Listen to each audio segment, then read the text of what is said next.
Hello everyone, welcome back to my YouTube channel Commerce Vidya. Today we'll be discussing about one of the most important topic which is debenture. Debenture क्या होता है, basic से start करेंगे कि debenture का meaning क्या है, debenture कैसे यूज में आ रहा है और डिबेंचर के बेनिफिट्स क्या हैं और डिबेंचर को जर्नलाइज कैसे करते हैं, इसका अकाउंटिंग ट्रीटमेंट क्या है. ठीक है, बेसिक से स्टार्ट कर रहा हूं. सबसे पहले एक चीज आपको बता देता हूं कि मेरा एक ब्रह्मास्त्र कोर्स है जिसमें मैंने चीजों को बहुत डिटेल में करा है. अगर आप सीबीएसई 12th बोर्ड दे रहे हो ना, आपको बहुत काम आने वाला है. अभी भी 31 मार्च को है आपका पेपर. अभी प्रैक्टिस करो, ब्रह्मास्त्र से सारे क्वेश्चंस निकाल लो. You will get 70% of your paper from Brahmastra course for sure. ठीक है, तो उसको अच्छे से जाके, अगर अभी तक आपने सब्सक्राइब नहीं किया, एनरोल नहीं किया, गो एंड एनरोल फॉर ब्रह्मास्त्र. ठीक है, चलो start with today's topic which is debenture.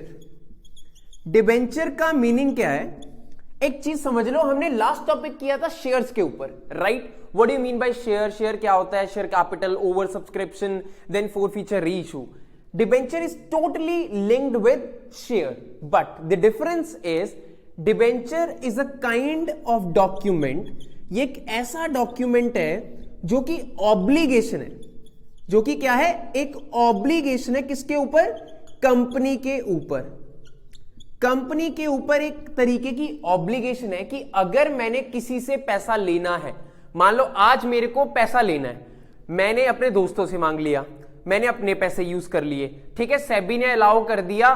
3-4 साल बिजनेस के बाद मैंने आईपीओ भी निकाल दिया, अपने शेयर से भी पैसा रेज कर लिया पब्लिक से.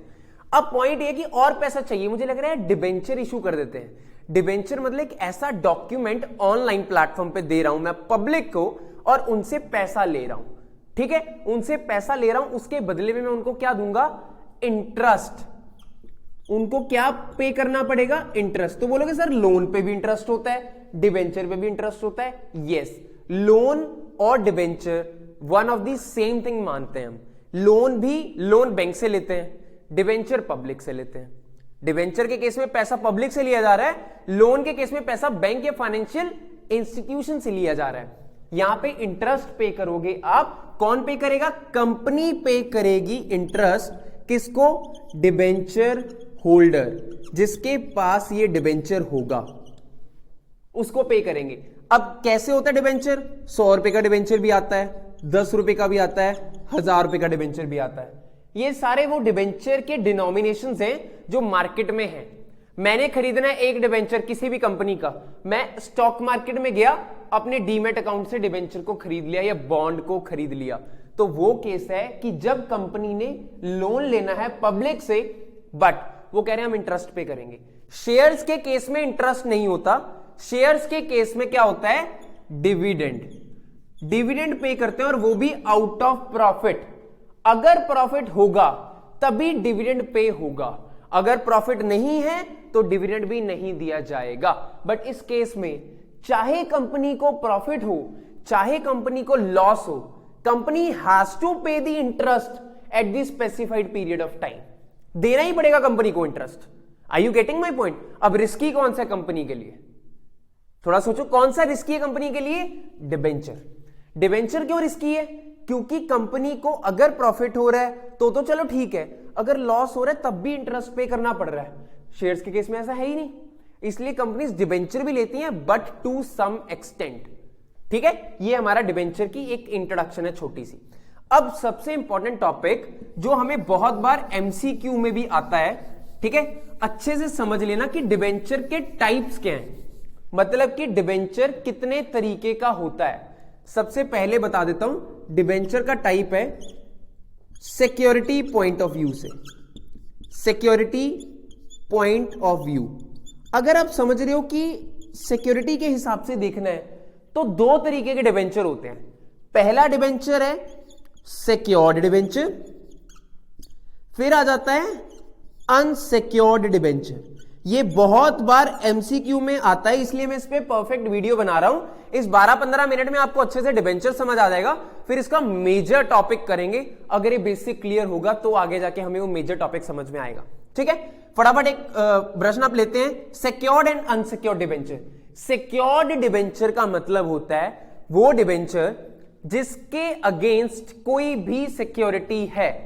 फॉर एग्जाम्पल, मैंने किसी कंपनी में इन्वेस्ट करना है, मान लो ABC कंपनी है, मैं चाहता हूं इस कंपनी में इन्वेस्ट करना, ठीक है। मैंने क्या बोला, यार कंपनी ना रिस्की लग रही है, ये पता नहीं पैसे वापस करेगी या नहीं। अब दिक्कत है कि पैसे वापस करेगी या नहीं, तब मैंने बोला मेरे को ना सिक्योर्ड डिबेंचर दो।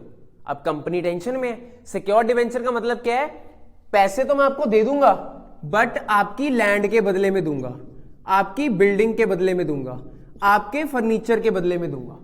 इट मींस अगर कंपनी घोटाले में गई या कुछ हुआ, ये चीज बेच के पैसा मेरे को मिलेगा, क्योंकि मेरे डिबेंचर के नोट पे जो कॉन्ट्रैक्ट होता है उस पे लिखा होगा this is called secured debenture.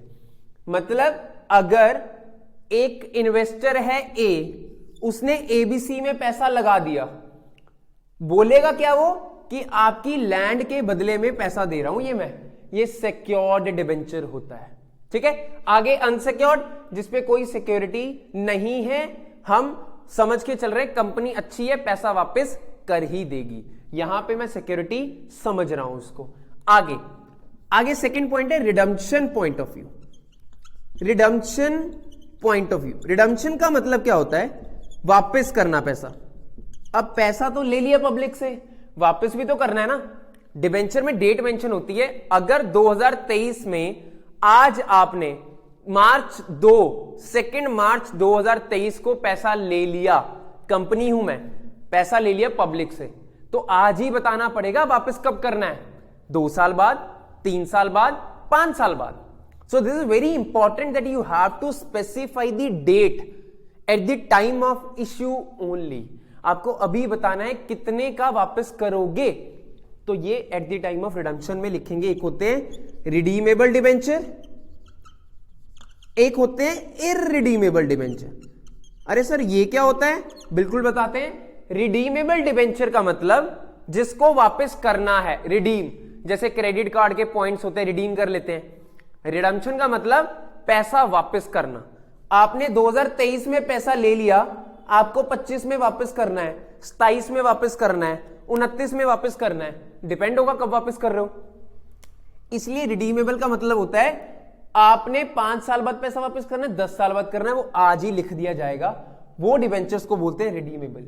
Irredeemable मतलब कि पैसा दे दिया, ये मैं एज अ डिबेंचर होल्डर चाहता हूं कि पैसे वापस मत देना, एक ही केस में पैसा वापस होगा जब कंपनी बंद हो जाएगी, at the time of winding up.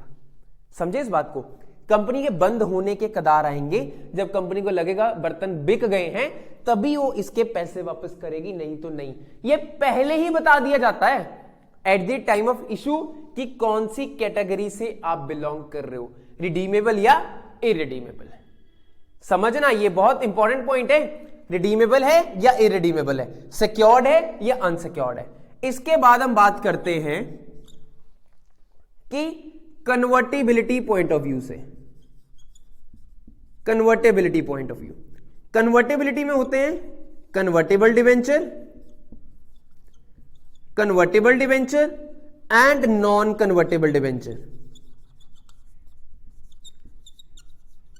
Convertible debenture and non convertible debenture. Convertible debenture का मतलब होता है वो डिबेंचर जो कन्वर्ट हो सकते हैं, ये तो समझ आ गया, लेकिन किसमें कन्वर्ट हो सकते हैं, इनटू शेयर्स। कुछ टाइम के बाद परमिशन लेने पे हम इसको कन्वर्ट कर सकते हैं इक्विटी शेयर्स में या प्रेफरेंस शेयर्स में, डिपेंड करेगा कंपनी की डिस्क्रिप्शन के ऊपर। कंपनी आपको बताएगी हाँ हम अब इक्विटी शेयर इशू कर रहे हैं, आप डिवेंचर्स को कन्वर्ट कर लो इसमें। नॉन कन्वर्टेबल मतलब कि कन्वर्ट नहीं होंगे, कन्वर्ट नहीं होंगे ना इक्विटी में, ना शेयर्स में, प्रेफरेंस में, ना इक्विटी में, कहीं भी कन्वर्ट नहीं होंगे। That is called convertible and non convertible. इसके बाद आ जाता है फोर्थ सबसे मेजर, रजिस्ट्रेशन के पॉइंट ऑफ व्यू से। रजिस्ट्रेशन के पॉइंट ऑफ व्यू से दो हैं, registered debenture, registered debenture and non registered debenture. अब आप बोलोगे सर डिबेंचर तो रजिस्टर्ड ही होना चाहिए हमेशा, ये नॉन रजिस्टर्ड क्या होता है? पहले रजिस्टर्ड का मतलब समझो। जब मैंने डिबेंचर खरीदा वहां मैंने अपना नाम लिख दिया रोहित कपूर, इस बंदे को डिबेंचर दे रही है कंपनी, तो जब इंटरेस्ट पे होगा, अब इंटरेस्ट तो पे करना है डिबेंचर को कंपनी ने, तो जब मेरे को इंटरेस्ट पे होगा ना, तो रोहित कपूर को पे होगा, किसी और को नहीं हो सकता। चाहे वो डिबेंचर मैंने आगे बेच दिया हो, तब भी इंटरेस्ट किसको पे होगा? रोहित कपूर को ही पे होगा। It means registered debenture. Not registered debenture तो खरीद लिया, नाम नहीं दिया। तो जब ये डिबेंचर आगे किसी के पास चला गया, आगे किसी के पास, आगे किसी के पास, जिसके पास ये लास्ट होगा, डिबेंचर का इंटरेस्ट उसी को मिल जाएगा, क्योंकि वो पेमेंट सेल परचेज में ऐड ऑन कर लेते हैं कि तुम्हें तो डिबेंचर का इंटरेस्ट मिल ही जाएगा, आज मेरे को इस चीज की पेमेंट कर दो। इसको बोलते हैं नॉन रजिस्टर्ड डिबेंचर। समझ आ गया? डिबेंचर का आइडिया मिल गया, होता क्या है।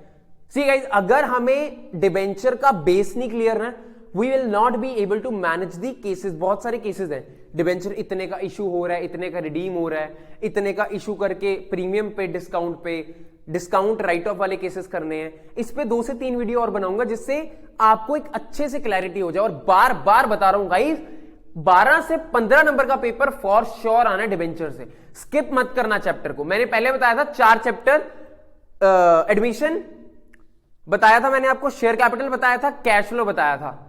ये 3 चैप्टर बताए थे जिसमें आपको 30 नंबर से भी ज्यादा का पेपर मिलेगा। डिबेंचर बता रहा हूं कि 12 से 15 नंबर का पेपर मिलेगा। Make sure everyone is focusing on it aggressively. You can't explain it, मतलब ऐसे नहीं कि चलो ठीक है ऊपर ऊपर से रीड आउट कर लिए, no never, do it thoroughly.